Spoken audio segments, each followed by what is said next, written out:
తెలియజేసుకుంటున్నాం. ఇక మీదట కూడా మీరు అందరు మాకు సహకరించాలి. ఎక్కడ పని కాకపోతే మీరు ఎదిరించాలి, అడగాలి, వరకు తీసుకోవాలి. అదే మన అందరి బాధ్యత. ఖచ్చితంగా మరి అవకాశం ఇచ్చిన పెద్దలందరికీ ప్రత్యేకమైన వందనాలు. మరి వైస్ చైర్మన్ గారిని మాట్లాడవలసిందిగా కోరుచున్నాను.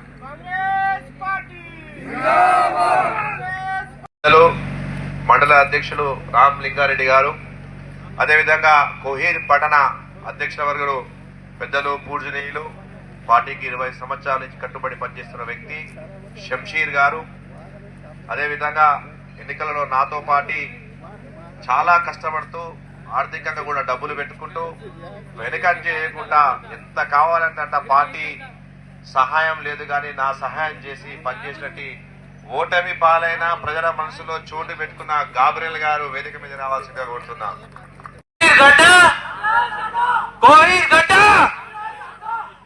అందరికీ ధన్యవాదాలు, सबको शुक्रिया.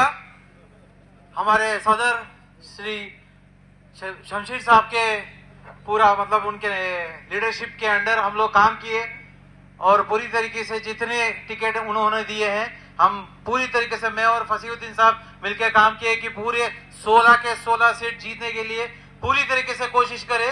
बहरहाल अपन 8 जीते और उस 8 में एमआईएम के पार्टी के सदर जो असदुद्दीन ओवैसी साहब है उन्होंने भी अपनी तायद की और हमारे पार्टी का चेयरमैन और वाइस चेयरमैन बना है और हम लोग एमआईएम को साथ में लेके चलेंगे. एमआईएम और कांग्रेस हमेशा भाई भाई रहेंगी. और एक बहुत बुरी एक चीज हुई है इस चुनाव में, बीजेपी नहीं आना चाहिए था कोहिर के अंदर. बीजेपी का यहाँ पे एंट्री हुआ है, इसको यहीं पे खत्म कीजिए और बाकी जो भी चुनाव आने वाले हैं वहां पे कांग्रेस ही होना चाहिए और हो सके तो हमारे साथ अलायंस में अगर एमआईएम रहेगी तो एमआईएम के ही सीट होनी चाहिए. बाकी कोई पार्टी का यहाँ पे कोई एंट्री नहीं है. कोहिर हमेशा कांग्रेस का अड्डा है, रहेगा. इस बात को मैं इसी स्पीच को मैं यही खत्म करते हुए फसीउद्दीन साहब का मैं धन्यवाद करता हूं. मेरे को पूरी तरीके से इलेक्शन भी नहीं मालूम था कैसे करना. साहब के यूनिवर्सिटी में मेरे को पीएचडी भी मिल गया है, मैं डॉक्टर भी बन गया और कंपाउंडर भी बन गया मैं इसी में. तो इलेक्शन का मैं डॉक्टर हूँ. अब कुछ भी कोई जरूरत रहेगी तो मुझे कांटेक्ट कीजिएगा. बहरहाल शुक्रिया सर. अमन कायम रहे.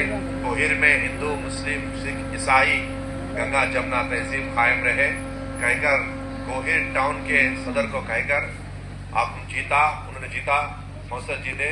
तो आप जो सेकुलर पार्टी है उसके तायद करिए कहकर कांग्रेस पार्टी के तायद में वोट डाले. मजलिस के यहाँ मजलिस के टाउन के सदर मोहम्मद रफी साहब को अभी बात करने के लिए कह रहा हूँ. और सबसे पहले मोहम्मद रफी साहब, असदुद्दीन ओवैसी साहब ने भी कहा, बारिश असदुद्दीन साहब ने कहा जब कोहिर आए थे हमारे रफीक साहब के खत पे मत जाओ, ऊपर जीते हैं और जमीन के ऊपर गिरते हैं वो. तो रफीक साहब का बहुत बहुत शुक्रिया.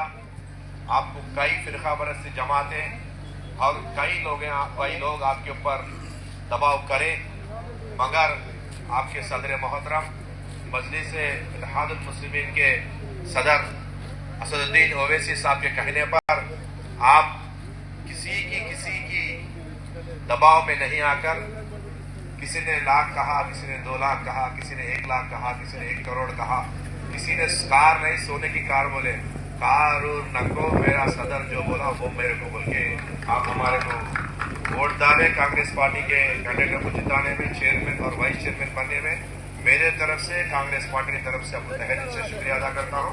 आप 2 मिनट बात करें. ప్రత్యేకమైన ధన్యవాదాలు. जो भी है कांग्रेस लीडर तमाम लोग को मेरे नमस्कार. भारी मेजॉरिटी से पूरे कैंडिडेटों को जीता है. आपको जिंदगी में भी हम नहीं बोलेंगे, हमारे दिल पे लगाएंगे आपको. हम फ्लेक्सी के अंदर फोटो देखने वाले नहीं होते हैं, आपके दिल में जगह बनाने वाले हैं. इसलिए तो हमारे को जीता है. हमको हम आदमी को हम काम बता के दिखेंगे. हर गली में ड्रेनेज का जो प्रॉब्लम है वो सॉल्व कर देंगे, करंट का प्रॉब्लम है वो भी सॉल्व करेंगे, रोड का प्रॉब्लम है वो भी सॉल्व करेंगे. एक्स्ट्रा जो भी है काम करेंगे. आप हमारे ऊपर भरोसा रख के कांग्रेस पार्टी को जिता के हमारे हाथ में लगाए। पहले म्युनिसिपालिटी को हमारे हाथ में लगाने से आपको कंपलसरी काम करके हमारा क्या चीज है कांग्रेस का ताकत बताएंगे। అందరికీ ప్రత్యేకమైన ధన్యవాదాలు। మరి మేము గెలిచినామంటే దీని వెనుక ప్రత్యేకమైన కృషి ఉంది బాబా పసియోద్దీన్ గారిది। ఖచ్చితంగా మీరు గుర్తించాలి। రాత్రి పగలు తను నిద్ర మానేసి మాతో ఒక గొడవ చేసినట్లు కొట్లాడుతున్నట్టు మమ్మలను ఉర్రూతలూరించి మమ్మలను గెలిపించిన ముఖ్య నాయకులు బాబా పసియోద్దీన్ గారు। నిజంగానే మా జీవితంలో మేము ఎప్పుడు అనుకోలేదు లీడర్లు ఇలా ఉంటారనే సంగతి మాకు ఇప్పుడే తెలిసింది। అది కాంగ్రెస్ లో మాత్రమే ఉంటారన్నది మేము గ్రహించినాం। నిజంగా మనం ఆ జీవితాంతం బాబా పసియోద్దీన్ గారికి రుణపడి ఉండాలి।